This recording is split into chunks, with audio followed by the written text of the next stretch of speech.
Hello friends, Ali science के YouTube channel पर आप सभी का स्वागत है। हम स्टडी कर रहे थे रेस्पिरेशन के बारे में, जिसमें आपको मैंने ओवरव्यू बताया था कि रेस्पिरेशन कैसे होता है। जब ऑक्सीजन हमारे कोशिकाओं में पहुंच जाएगी तो उसके बाद में जो कोशिकीय श्वसन स्टार्ट होता है तो कोशिकाओं में ग्लूकोज भी पहुंच जाता है, और ग्लूकोज के टुकड़े होने की जो प्रक्रिया है उसको हम कहेंगे ग्लाइकोलिसिस। तो इस चैप्टर में हम पढ़ेंगे कि ग्लाइकोलिसिस या ग्लाइकोलाइसिस क्या होता है।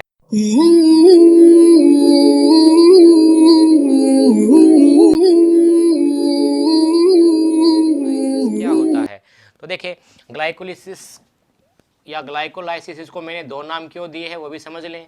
ये है ग्लाइकोलिसिस, ठीक है,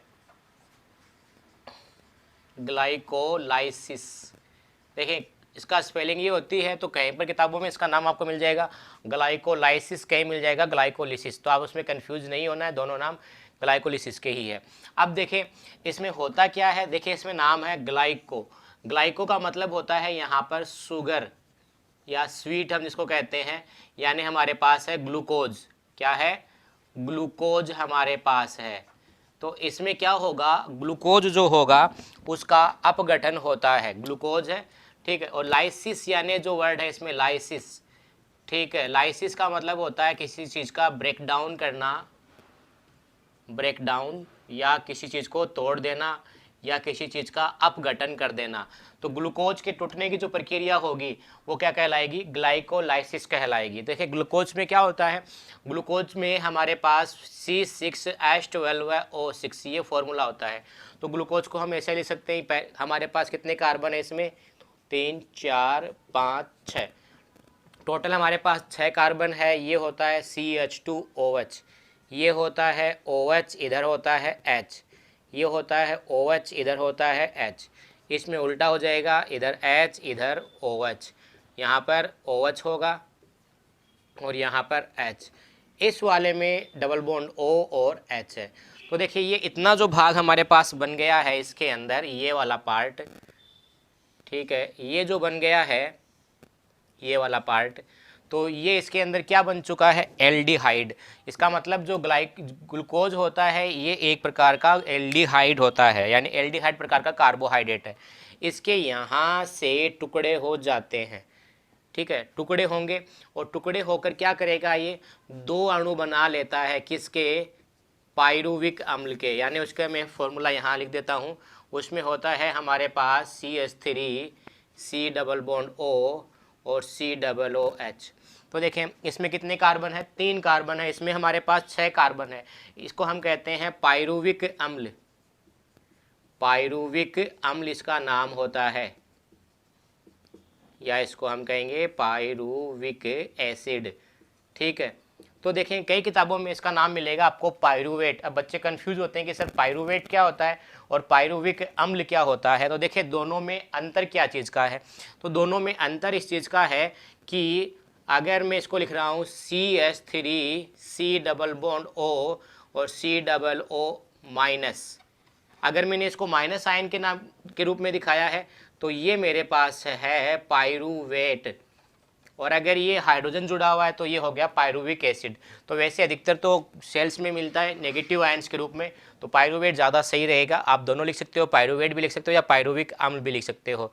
तो देखें ग्लूकोज है, ठीक है, ग्लूकोज का अपघटन हो गए यानी इसका डिसोसिएशन होगा और इससे हमें मिलेगा क्या? इससे हमें मिल रहा है पाइरुविक एसिड। पाइरुविक अम्ल के 2 मॉलिक्यूल्स, 2 अणु हमें मिलेंगे, क्योंकि देखो यहाँ पर कितने हैं? 6 कार्बन है, तो इसके 2 मिलने चाहिए ताकि 6 पूरे हो जाए। तो 2 अणु मिलेंगे, ये प्रक्रिया कहलाती है ग्लाइकोलिसिस कहलाती है, ठीक है। अब जो ग्लाइकोलिसिस होती है ये होती कहाँ है? तो अगर मैंने आपको जो ओवरव्यू वाला जो चैप्टर दिखाया पढ़ाया था, जिसके अंदर मैंने आपको डायग्राम बनाया था, वो कहाँ पर था? जीव द्रव्य में था। तो ग्लाइकोलिसिस की जो प्रक्रिया होती है ये कहाँ संपन्न होती है? ये होती है जीव द्रव्य में, और इसको EMP पथ भी कहते हैं, EMP पाथ भी कहते हैं। अब ऐसा क्यों कहते हैं इसका? क्योंकि इसका जो साइंटिस्ट है तीन, एम्बेडन, मेयरहोफ और पार्नेस। एम्बेडन, मेयरहोफ और पार्नेस, इस उन्होंने खोज की थी। एम्बेडन, मेयरहोफ, पार्नेस उन्होंने खोज की थी। इस वजह से इसका नाम क्या हो गया, EMP पाथ हो गया। कंप्लीट है। चलिए अब हम इसके स्टेप्स को डिटेल से जानते हैं। कंप्लीट तो अब जो ग्लाइकोलिसिस होता कैसे है उसके स्टेप्स को हम डिटेल से पहले स्टडी करेंगे, उसके बाद में हम उसका सारांश भी निकाल कर, उसका निचोड़ निकाल कर भी इसके स्टडी करेंगे। ठीक है, तो देखिए सबसे पहले हमारे पास क्या है, ग्लूकोज है। ठीक है, C6H12O6, इसकी स्ट्रक्चर हमने पढ़ी थी इस तरह। कार्बन है हमारे पास, कितने कार्बन है इसमें, 6 कार्बन है। ये वाला कार्बन होता है CH2OH, ये होता है एक तरफ OH है, इधर H है, यहाँ OH इधर H, इसमें उल्टा हो जाएगा, इधर H इधर OH, इसमें वापस सही हो जाएगा, OH इधर H, और यहाँ डबल बॉन्ड O है और H है। ठीक है, इसका नाम है ग्लूकोज। ये ग्लूकोज के साथ में क्या होता है, जो ATP होता है ना, ATP, ठीक है, एडिनोसिन ट्राइफॉस्फेट, ट्राई का मतलब 3 फॉस्फेट इसके साथ में जुड़े हुए हैं एडिनोसिन के साथ में, ये एक फॉस्फेट दे देगा और ये खुद बना लेगा ADP बना लेगा। जो फॉस्फेट निकला है वो यहाँ जुड़ेगा इसके साथ में। ठीक है, यानी ये हाइड्रोजन निकल जाएगा और ये जो फॉस्फेट है ना ये यहाँ जुड़ जाएगा। ग्लूकोज है, ये बनाएगा ग्लूकोज 6 फॉस्फेट। तो इसमें ग्लूकोज में कितने कार्बन है, 6 कार्बन है, 3, ये 4, ये 5, ये 6। इस पर है हमारे पास COO और इधर H, इधर OH है, इधर H है, यहाँ उल्टा हो जाएगा, H है, यहाँ पर OH, यहाँ OH है, इधर H है, इधर OH, यहाँ H, यहाँ हो जाएगा CH2O। अब देखिए ये हाइड्रोजन यहाँ से निकल जाएगा और ये जो फॉस्फेट होता है ना, यहाँ का फॉस्फेट, 3 फॉस्फेट थे, एक फॉस्फेट इसके पास चला जाएगा, तो ये फॉस्फेट यहाँ आकर जुड़ जाएगा। अब फॉस्फेट किसके रूप में जुड़ेगा, PO3 2- के फॉर्म में ये जुड़ेगा। ठीक है, PO3 2- के फॉर्म में यहाँ पर जुड़ गया।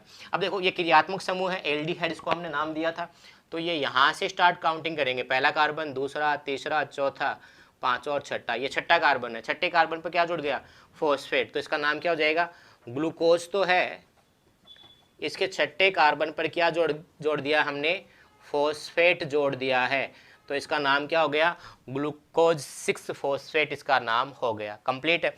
तो देखिए ATP ADP में चेंज हो गया, इसका भी एक अणु था, इसका भी एक अणु, एक मॉलिक्यूल है, इसका भी एक मॉलिक्यूल, इसका भी एक मॉलिक्यूल। एक चीज़ आप हमेशा याद रख ले, गांठ बांध ले, जहाँ पर भी ATP ADP बनता है, ATP ADP बनता है या ADP ATP बनता है, वहाँ पर एक एंजाइम काम आता है, उसका नाम होता है काइनेज। काइनेज, ठीक है। इसमें कितने कार्बन है, 6 कार्बन, तो 6 कार्बन पे काम कर रहा है ये, तो इसका नाम हो जाएगा हेक्सोकाइनेज एंजाइम। यहाँ पर इस जो रिएक्शन है, ठीक है, इसको उत्प्रेरित करेगा। कंप्लीट। अब हमें क्या मिल गया, ग्लूकोज 6 फॉस्फेट मिल गया है। अब देखें ये ग्लूकोज 6 फॉस्फेट क्या करता है, ग्लूकोज 6 फॉस्फेट जो है ये बना लेता है C, यहाँ पर हो जाता है, इसके साथ में ये प्रक्रिया है, ये चेंज हो जाएगी, OH H, यहाँ पर हो जाएगा H, ये हो गया C डबल बॉन्ड O, दूसरा कार्बन, ये हो गया तीसरा कार्बन हमारे पास, ठीक है, इधर OH है, फिर यहाँ हो जाएगा, सॉरी H इधर है, इधर OH आएगा, OH H C, OH है, इधर H है, ये हो जाएगा CH2O और P। ठीक है, देखें ये यहाँ पर तो मेरे पास एल्डिहाइड समूह था, ठीक है, ये वाला क्रियात्मक समूह क्या था, एल्डिहाइड था। यहाँ पर क्रियात्मक समूह है कौन सा हो गया, कीटोन हो गया। तो ये एल्डिहाइड से क्या बन जाता है, कीटोन बन जाता है। तो इसका नाम क्या है, तो इसका नाम होता है फ्रक्टोज। इसका नाम क्या है, फ्रक्टोज। तो देखिए फ्रक्टोज के कौन से कार्बन है, छठे कार्बन पर, क्योंकि काउंटिंग इधर से ही करेंगे, पहला कार्बन, दूसरा, तीसरा, चौथा, पांचवा, छठा, क्योंकि इसको कम नंबर मिलना चाहिए ना, तो छठे कार्बन पे फॉस्फेट आ गया, तो क्या बोल देंगे, फ्रक्टोज 6 फॉस्फेट। ठीक है, अब देखें इनमें अगर काउंटिंग करें ना हम इसके, तो कार्बन कितने, 6 है कार्बन, हाइड्रोजन 12 है और ऑक्सीजन 6 है, यानी इसका फॉर्मूला ये होता है C6H12O6, किसका, फ्रक्टोज का। ग्लूकोज का फॉर्मूला हमने क्या पढ़ा था, C6H12O6 पढ़ा था, ठीक है। तो दोनों का फॉर्मूला सेम है, संरचना अलग अलग है, ठीक है। जिनके सूत्र सेम हो और संरचना यानी स्ट्रक्चर है ये अलग अलग होती है, उसको हम क्या कहते हैं, उनको कहते हैं समावयवी, आइसोमर कहते हैं।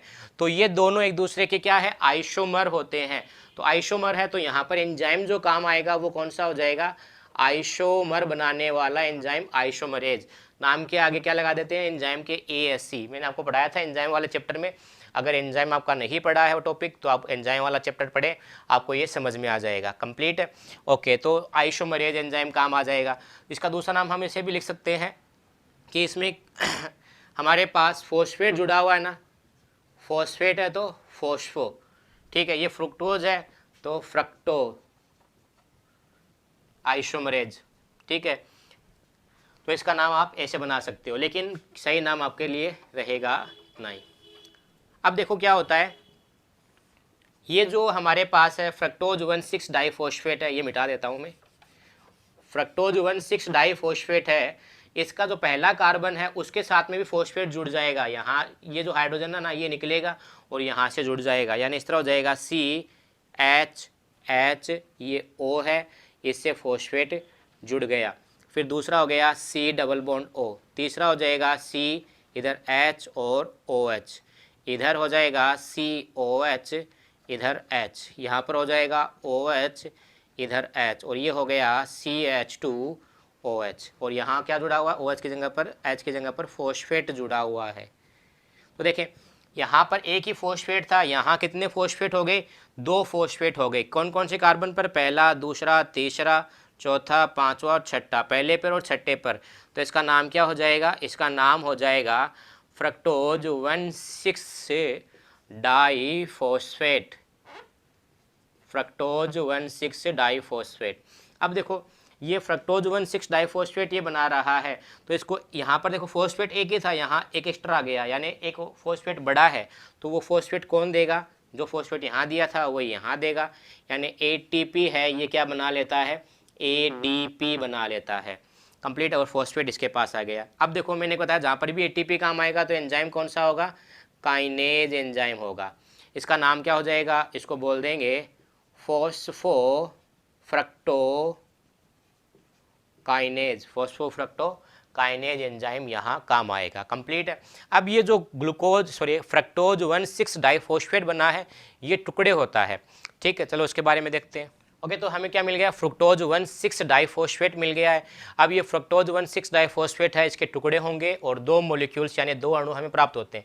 ओके, ऐसे देखें हमारे पास है फ्रक्टोज 1,6 डाइफॉस्फेट, ठीक है। इसका हमने क्या संरचना कैसे, स्ट्रक्चर कैसे बनाई थी, 3 कार्बन, 4, ये 5, ये 6 कार्बन का हमारे पास है ये। इसमें पहले वाले कार्बन पर क्या था, H और O, फिर P, दूसरे पर डबल बॉन्ड O, तीसरे में H इधर है और OH इधर है, इधर हो जाएगा OH, ये H, ये H, ये CH2O और P, ये ऐसे था, ठीक है। इसका नाम क्या था, फ्रक्टोज 1,6 डाइफॉस्फेट था। अब ये फ्रक्टोज 1,6 डाइफॉस्फेट देखो क्या होगा, यहाँ से ब्रेक डाउन हो जाएगा, टुकड़े हो जाएगा, तो 3 कार्बन के 2 अणु हमें मिलते हैं। अब कैसे मिलेंगे, पहले हम इसके बारे में देख लेते हैं। पहले मैं यहाँ से स्टार्ट करता हूँ, CH2O है, P है, कंप्लीट है। फिर दूसरा वाला ये हो जाएगा, ये वाला, ठीक है। तो ये कैसे हो जाएगा, ये हो जाएगा C, एक तरफ OH है और H है। फिर तीसरा ये कार्बन है ये एल्डिहाइड बन जाएगा, यानी इसमें से ये वाला हाइड्रोजन है ना ये निकल जाएगा, ये हो जाएगा C डबल बॉन्ड O और H, एल्डिहाइड बन गया ये, यहाँ डबल बॉन्ड आ जाएगा। ये वाला जो बॉन्ड है ये भी यहाँ आ जाएगा, यहाँ डबल बॉन्ड आ जाएगा और ये बना लेगा हमारे पास CH एल्डिहाइड, ठीक है। दूसरा इसके अंदर देखें क्या बन जाता है, दूसरा हम यहाँ से स्टार्ट कर रहे हैं, ठीक है।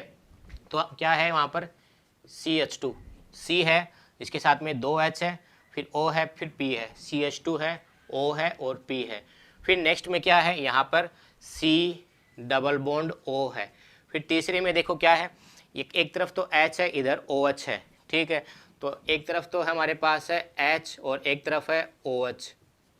अब उसकी वैलेंसी पूरी नहीं हो रही, तो देखिए यहाँ से जो हाइड्रोजन निकाला था ना वो हाइड्रोजन यहाँ जोड़ देते हैं, या मैं इसको ऐसे भी लिख सकता हूँ ना, फिर CH2OH हो जाएगा, ये CH2OH हो जाएगा। कंप्लीट है, यानी ये वाला जो हाइड्रोजन है वो यहाँ आ गया था ये वाले के साथ में। तो देखिए इसमें क्या बन रहा है, यहाँ पर मैं क्रियात्मक समूह है को थोड़ा रेड कर देता हूँ ऐसे, ठीक है। तो एल्डिहाइड है और काउंटिंग इधर से करेंगे 1 2 3, तो इसका नाम हो गया 3-फॉस्फोग्लिसरैल्डिहाइड, इसका नाम हो गया 3-फॉस्फोग्लिसरैल्डिहाइड, इसका नाम हो गया। कंप्लीट है, आप हिंदी में लिखना चाहो तो ऐसे लिख सकते हो 3-फॉस्फोग्लिसरैल्डिहाइड। कंप्लीट है। दूसरा जो ये बनाना, इसका नाम होता है डाईहाइड्रोक्सी एसीटोन फॉस्फेट। इसका नाम क्या हो जाएगा, डाईहाइड्रोक्सी एसीटोन और फॉस्फेट, ठीक है। इसको मैं जब भी लिखूंगा इसको लिखूंगा मैं PgAl, 3-फॉस्फोग्लिसरैल्डिहाइड, एल्डिहाइड है तो Al, और इसको बोलूँगा डाई का D, H हाइड्रोक्सी का H, A का एसीटोन का A और P, DHAP। कंप्लीट है। तो अब इनको तोड़ने का काम किसने किया, यानी कोई काम ऐसे अपने आप तो टूटेगा नहीं, तो एक एंजाइम आएगा जिसका नाम होता है एल्डोलेज। ये एंजाइम क्या करेगा, आके इनको तोड़ देगा। एल्डोलेज एंजाइम आएगा और इसको ब्रेक डाउन कर देगा, दो अणु मिल जाएंगे, एक मिल गया 3-फॉस्फोग्लिसरैल्डिहाइड और दूसरा मिल गया है डाईहाइड्रोक्सी एसीटोन फॉस्फेट। अब देखो क्या होता है, ये देखो दोनों के दोनों में 3-3 कार्बन है। हाइड्रोजन देख ले, काउंट करें 5 हाइड्रोजन मिलेंगे आपको, 1 2 3 4 5, 1 2 3 4 और 5, और एक फॉस्फेट है, 2 ऑक्सीजन है, 2 ऑक्सीजन है, ठीक है, इन सॉरी 3 ऑक्सीजन है। तो इसको मैं ऐसे लिख सकता हूँ ना, C3, हाइड्रोजन 5 है, ऑक्सीजन कितने, देखो 1 2 और 3 ऑक्सीजन है, ठीक है, और एक फॉस्फेट है। इसके अंदर कितने, इसमें भी C3 है, हाइड्रोजन 2 और 2 4 और एक 5 है, ठीक है, ऑक्सीजन है कितने, 1 2 3 और P, यानी दोनों की फॉर्मूला एक कैसा हो गया, सेम हो गया, उनका सूत्र कैसा हो गया, सेम हो गया, लेकिन संरचना दोनों की डिफरेंट है। इसका मतलब क्या हो गए, क्या बन गए, ये आइसोमर बन गए, ये दोनों के समावयवी है, ये आइसोमर है। अब देखो ये क्या होता है, डाईहाइड्रोक्सी एसीटोन फॉस्फेट है, इसको मैं दोबारा बना देता हूँ। हमारे पास है CH2, फिर O है और फिर P है, फिर C है, डबल बॉन्ड O है, यहाँ है CH2OH। अब ये क्या करता है, ये खुद चेंज हो जाता है कि इसमें CH2O है P, फिर हमारे पास है CH और इधर H, और ये हमारे पास है एल्डिहाइड, इस तरह। तो ये क्या है हमारे पास, डाई हाइड्रोक्सी एसीटोन फॉस्फेट, और ये है 3-फॉस्फोग्लिसरैल्डिहाइड। तो ये जो है डाईहाइड्रोक्सी एसीटोन फॉस्फेट खुद किस में चेंज हो जाएगा, 3-फॉस्फोग्लिसरैल्डिहाइड में चेंज हो जाएगा। तो किस में चेंज हो रहा है, तो ये आइसोमरेज एंजाइम यहाँ पर काम आ जाएगा, क्योंकि ये एक दूसरे के आइसोमर है। तो यहाँ एंजाइम कौन सा काम आएगा, आइसोमरेज एंजाइम काम आएगा। कंप्लीट है। अब देखिए क्या होता है, इसके बाद में एक फॉस्फोरिक अम्ल, आपने पढ़ा होगा फॉस्फोरिक अम्ल का फॉर्मूला क्या होता है, H3PO4। इसको ऐसे भी याद कर सकते हो, P है, इसके चारों ओर 4 ऑक्सीजन है, ठीक है, इसके साथ में 3 पे हाइड्रोजन जुड़े हुए हैं, इसका नाम क्या है, H3PO4 है, यानी फॉस्फोरिक एसिड है, ये फॉस्फोरिक अम्ल है। ये फॉस्फोरिक अम्ल यहाँ पर आएगा, ठीक है, और ये बनाता है H3PO4 है।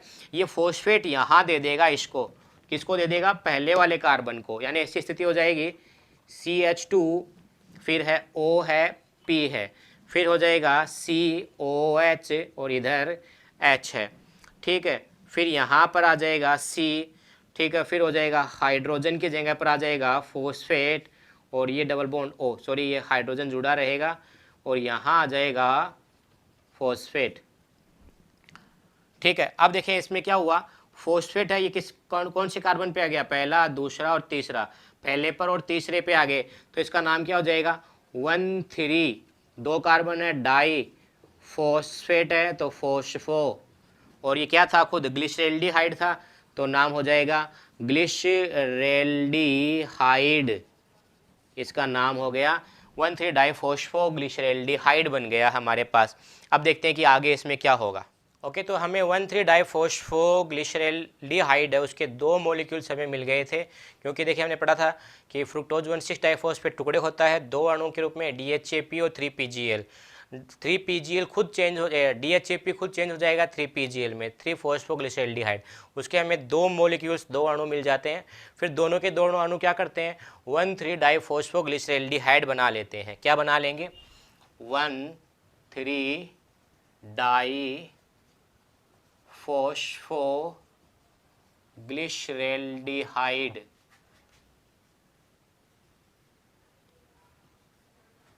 ग्लिसरैल्डिहाइड कंप्लीट है।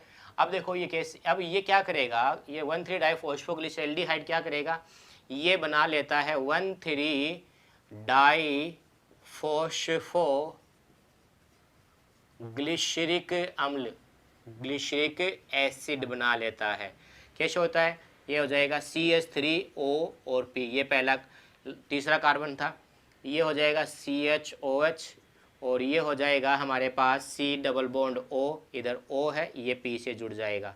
इसका नाम हो गया 1,3, यानी पहला कार्बन दूसरा तीसरा 1,3 डाइफॉस्फोग्लिसरिक एसिड, ये है ग्लिसरिक एसिड।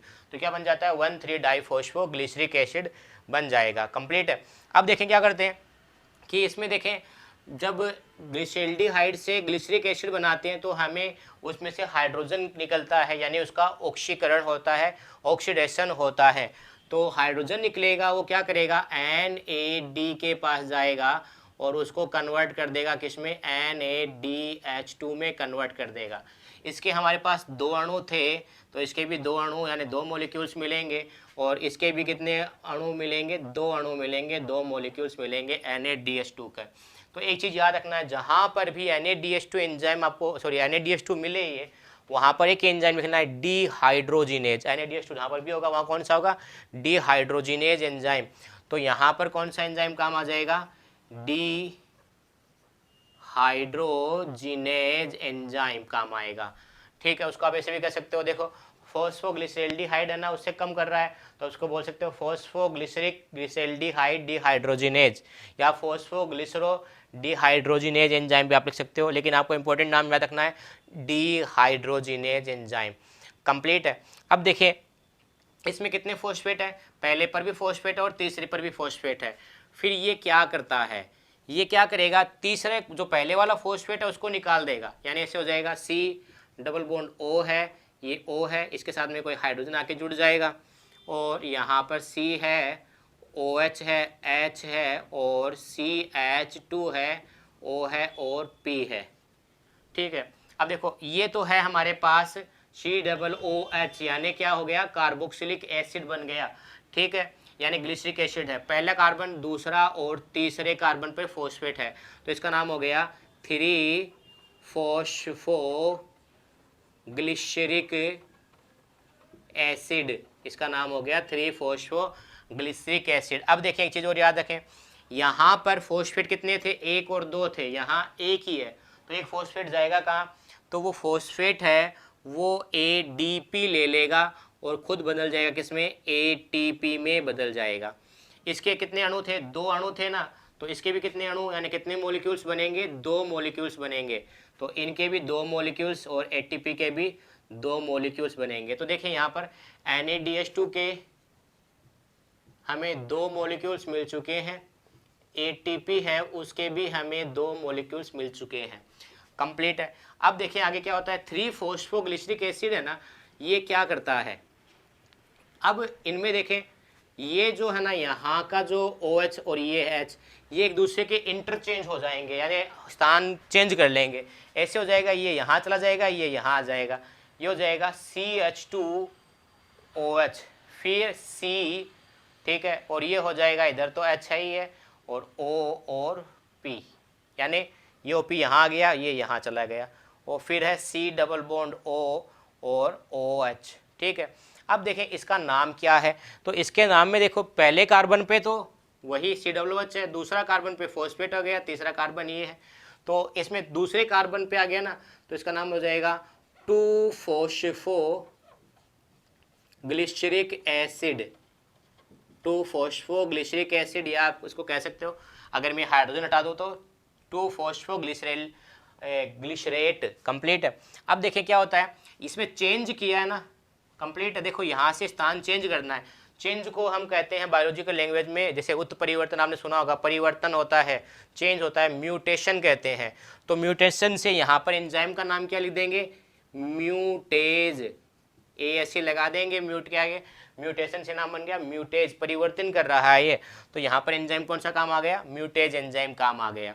अब आगे देखिए क्या होता है, ये जो है ना हमारे पास CH2OH है, दूसरे में CHOP है और तीसरा COOH है।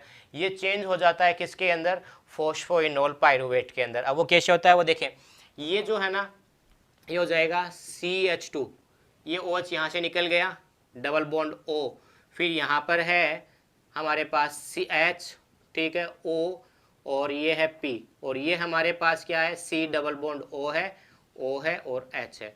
इसमें दूसरे कार्बन पे जुड़ा हुआ है, इसका नाम होता है फॉस्फो, या केवल फॉस्फोइनोल पायरुवेट भी लिख सकते हो आप, लेकिन सही हम लिख देंगे इसको 2 फॉस्फो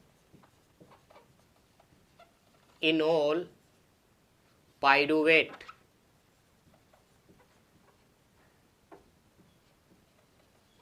या पायरुविक एसिड, मैंने आपको दोनों का डिफरेंस बता दिया क्या होता है, क्या हो जाएगा, 2 फॉस्फोइनोल पायरुविक एसिड इसका नाम हो जाएगा। कंप्लीट है। अब देखिए एक चीज़ और याद रखें, यहाँ पर इसमें चेंज किया है तो एंजाइम कौन सा होगा, देखो इनोल बना रहा है ना ये, तो इसका नाम हो जाएगा इनोलेज। एंजाइम का नाम क्या हो जाएगा, इनोलेज एंजाइम यहाँ काम आएगा। तो ये बना लेगा 2 फॉस्फोइनोल पायरुविक एसिड, या फॉस्फोइनोल पायरुविक एसिड भी कह सकते हो आप इसको। कंप्लीट है। अब देखें क्या होता है, ये फॉस्फेट इसमें से निकल जाएगा, ये स्थिति है, और ये हाइड्रोजन यहाँ चला जाएगा, तो ये हाइड्रोजन यहाँ आ गया, तो ये हो गया CH3, ठीक है, C, इसके साथ में O जुड़ा हुआ है, फॉस्फेट निकल गया। नेक्स्ट है C double bond OH, phosphate निकला है तो डबल बॉन्ड दिखाना पड़ेगा हमें यहाँ पर, क्योंकि ऑक्सीजन की वैलेंसी पूरी करनी है, ऐसा कार्बन की वैलेंसी पूरी करनी है और ऑक्सीजन की पूरी करनी है, तो यहाँ डबल बॉन्ड आ जाएगा।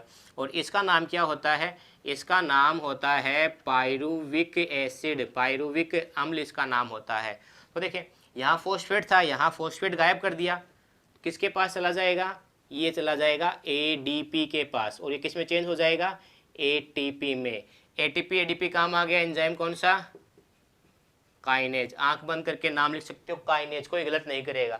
इनके अलावा आप एक्स्ट्रा में लिखना चाहो तो ऐसे भी कर सकते हो। इसका नाम क्या बना रहा है, पायरुविक बना रहा है ना, तो इसको नाम हो जाएगा पायरुविक काइनेज। पायरुविक एसिड बना रहा है तो पायरुविक काइनेज। कंप्लीट है।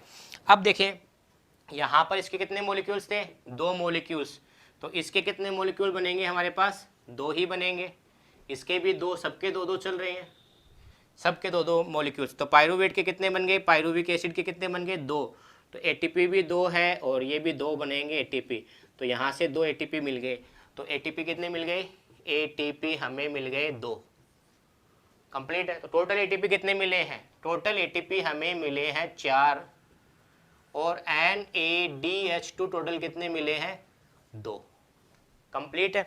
तो ये था हमारे पास ग्लाइकोलिसिस। ग्लाइकोलिसिस होता कैसे है, ठीक है। अगले वीडियो में मैं आपको बताऊंगा कि ये ग्लाइकोलिसिस को शॉर्ट में बताएंगे, और क्योंकि ये तो मैंने आपको डिटेल से बताया ताकि आपको कॉन्सेप्ट समझ में आ जाए, रटना ना पड़े।